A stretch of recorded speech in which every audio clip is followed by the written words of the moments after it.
Bien, chers amis de Café Évangile, la lampe du corps, c'est l'œil. Donc, si ton œil est limpide, ton corps tout entier sera dans la lumière. Mais si ton œil est mauvais, ton corps tout entier sera dans les ténèbres. Si donc la lumière qui est en toi est ténèbres, comme elles seront grandes, les ténèbres. Des paroles si profondes de la part du Seigneur qui nous dirige en ce jour. Bien-aimés dans le Seigneur, quelle est l'intention la plus centrale, la plus fondatrice et la plus fondamentale qui oriente votre vie? C'est cette question qui doit nous œuvrer à la méditation de ces paroles du Seigneur.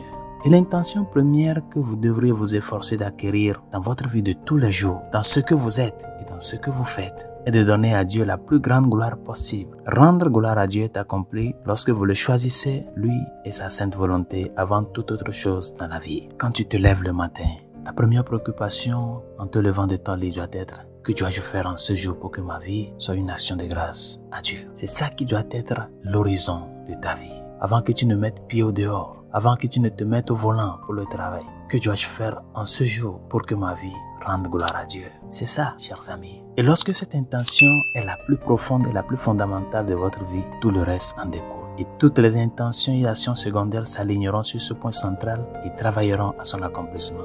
Mais si au contraire, il existe d'autres premières intentions au niveau le plus fondamental, toutes les autres intentions et actions seront mal orientées et dirigées de manière désordonnée. Résolution de ce jour. Il est vrai que dans notre vie, tout ce que nous faisons, nous cherchons avant tout notre propre bien. Mais le Seigneur en ce jour t'interpelle. Parce que ce qui doit orienter ta vie doit être chercher à rendre gloire à Dieu. Par conséquent, peu importe l'activité que tu exerces, peu importe qui tu es, fais de ta vie un service. Et demande au Seigneur de te donner la grâce à ce que l'œil qui est la lampe du corps, comme il le dit dans l'Évangile, que tes bonnes intentions, en commençant par cette recherche de la gloire de Dieu, cette bonne intention qui est la première, puisse orienter toute ta vie en ce que tu fais. Afin qu'à la fin de ta journée, tu puisses dire: Seigneur, j'ai fait ce que je dois faire. À toi maintenant de la rendre fructueuse, parce que tu es le jardinier et moi je suis la terre dans laquelle tu as mis la semence. Bonne journée, Dieu vous bénisse.